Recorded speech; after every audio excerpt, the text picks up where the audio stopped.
नमस्कार dear students, कैसे हैं आप सब। उम्मीद करता हूँ सभी अच्छे होंगे। एग्रीजोन क्लासेस पर आपका एक बार फिर से स्वागत है।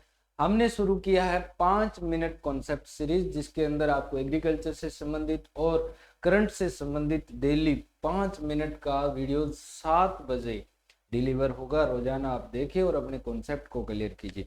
आज अपने बात करेंगे जो भारतीय गेहूं व जौ अनुसंधान संस्थान ने 37 साल बाद बिना छिलके वाली जौ की नई किस्म विकसित की है। आज तक आपने याद किया था कि करण 3 जौ की छिलका रहित किस्म होती है, हस्कलेस वैरायटी होती है, और डोलमा भी हस्कलेस वैरायटी होती है। फिर उत्परिवर्तित किस्म की बात करें तो B4 या उसे BM4 भी लिखा जाता है, तो म्यूटेंट वैरायटी थी जिसने भी अच्छा प्रोडक्शन दिया। RD से संबंधित जितनी भी वैरायटी थी वो भी अच्छा प्रोडक्शन देती है। तो जौ के अंदर छिलके रहित किस्म बनाई गई है। छिलका ज्यादा हो तो अपने उसका होलिंग परसेंटेज है वो ज्यादा आता है, इसके कारण अपने छिलका रहित किस्में बनाने पर जोर दिया जाता है। यहाँ पर भारतीय गेहूं और जौ अनुसंधान संस्थान ने बिना छिलके वाली जौ की नई किस्म DWRB 223 DWRB 223 कौन सी किस्म है? DWRB 223 DWRB 223 इस किस्म को लॉन्च किया है। यह किस्म कई स्थानों पर उत्तरी पश्चिमी मैदानी क्षेत्र में परीक्षण किया। किस्म पहचान समिति ने इसे सरकार को किसानों द्वारा व्यावसायिक खेती के लिए जारी करने की सिफारिश कर दी है, यानी जल्दी ही इसका बीज है वो व्यावसायिक कमर्शियल रूप से मिल जाएगा। भारतीय गेहूं और जौ अनुसंधान संस्थान प्रमुख वैज्ञानिक डॉक्टर ओमवीर सिंह ने बताया कि अगले साल किसानों को इसका बीज मिलेगा। सेहत के लिए यह किस्म रामबाण साबित होगी। 37 साल बाद बिना छिलके की जौ की किस्म तैयार की है। वैज्ञानिकों ने बताया कि दुनिया के जितने भी अनाजों में से दलिया बनता है, बिना छिलके के जौ का दलिया सबसे स्वादिष्ट होता है। रोजाना के आहार में 50 से 100 ग्राम बिना छिलके के जौ को शामिल किया जाए। यह स्वास्थ्य के लिए बहुत ही अच्छा होता है। बिना छिलके के जौ एक शक्तिशाली पोषण युक्त अनाज है जो कम ग्लूटेन और उच्च बीटा ग्लूकन एक घुलनशील फाइबर होता है जो कि जौ के अंदर पाया जाता है। वैसे भी देखो, आपने नाम सुना होगा बेजड़ की जो रोटियां होती हैं, ठीक है। बेजड़ की रोटियां देखो, जैसे अपने गेहूं, चना और जौ का आटा मिलाया जाता है उसे बेजड़ बोलते हैं। तो वो रोटियां अपने पुराने समय से खाते आए हैं। ये कह रहे हैं कि आंतों की दीवारों में छोटे छोटे छिद्र कब हो जाते हैं सर? जब देखो, जौ के अनाज में 6.10 बीटा ग्लूकोन एक फाइबर होता है वो पाया जाता है। बीटा ग्लूकोन एक प्रकार का घुलनशील फाइबर है। इस किस्म के जौ का दलिया, चपाती और पूड़ियां खाने के बहुत फायदे हैं। लगातार गेहूं का अनाज खाने से आंतों की दीवारों में छोटे छोटे छिद्र हो जाते हैं। इसका जो बीटा ग्लूकन है वो क्या करता है, आंतों के लीकी गट जो होता है उसको ठीक करता है और सही स्वास्थ्य बनाए रखने के लिए महत्वपूर्ण भूमिका निभाता है। तो ग्लूटेन फ्री भी कह सकते हैं, बड़े थोड़ी मात्रा में इसमें ग्लूटेन पाया जाता है। ग्लूटेन के कारण ही डायबिटीज है वो ज्यादा भारत के अंदर है। इसके बहुत सारे पोषक मान होते हैं। अब जो भी बहुत पुरानी फसल है, जब 9000 BC पूर्व खेती भारत में शुरू हुई थी तो उस टाइम जौ का पालन करने लगे थे। जौ की खेती 2300 से 6000 BC पूर्व कल्टीवेशन यानी अपन ने डोमेस्टिकेशन इस जौ का कर लिया था। अब अपने जानते हैं कुछ जानकारी कि about the IIWBR Indian institute of wheat and barley research जो है वो कहाँ पर है? करनाल, हरियाणा के अंदर है। और 1965 में ये ICAR के अंडर स्थापित हुआ था। इससे पहले भी अपने ये रिसर्च में प्रोग्राम करता था, परंतु ICAR के अंडर कब आया था? 1965 के अंदर आया। रिसर्च फोकस क्या है IWBR के? तो ये व्हीट और बार्ले पर रिसर्च करता है। इसके की एरियाज ऑफ रिसर्च क्या है? तो इल्ड इंप्रूवमेंट करता है, डिजीज रेजिस्टेंस के लिए ये प्रयास करता है, पेस्ट मैनेजमेंट डेवलप करने के लिए ये प्रयास करता है, क्वालिटी इनहेंसमेंट के लिए प्रयास करता है, एडेबिलिटी ऑफ डिफरेंट क्लाइमेटिक कंडीशन यानी फसल को विपरीत परिस्थितियों के लिए अपने ये कैपेबल बनाता है। फिर देखो, वीट रिसर्च में ये क्या करता है? बायोटिक और एबायोटिक दोनों स्ट्रेस मैनेजमेंट करता है, डिजीज और पेस्ट से भी बचाने का प्रयास करता है और ड्रॉट और हीट रेजिस्टेंट अपने वैरायटी भी बनाता है।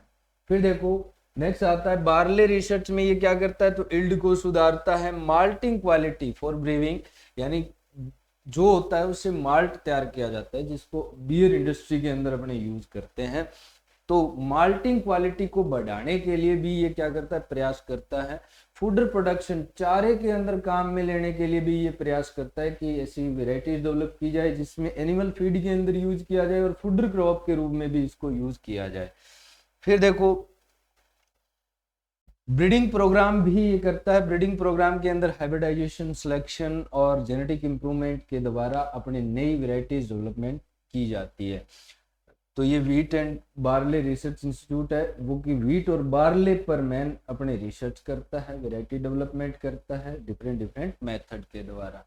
टेक्नोलॉजी ट्रांसफर एंड कोलैबोरेशन है इसका। देखो सिमिट मैक्सिको के साथ international maize and wheat improvement centre, CIMMYT जो है वो मैक्सिको के अंदर है। ICARDA, international centre for agriculture research in dry areas, इन दोनों के साथ भी इसका क्या है, कोलैबोरेशन रहता है और ये अपने टेक्नोलॉजी ट्रांसफर करता रहता है।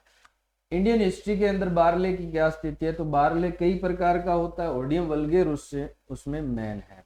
2 रो बार्ले भी होता है, 6 रो बार्ले भी होता है, इरेगुलर बार्ले भी होता है। ये एक ओल्डेस्ट क्रॉप है जिसका यूज सीरियल्स के रूप में करते थे। आर्यन जो है वो भी इसको प्रिफर किया करते थे अपनी होमलैंड के अंदर फूडर के रूप में। इंडिया के अंदर बहुत पुराने टाइम से ये ग्रो करवाया जा रहा है।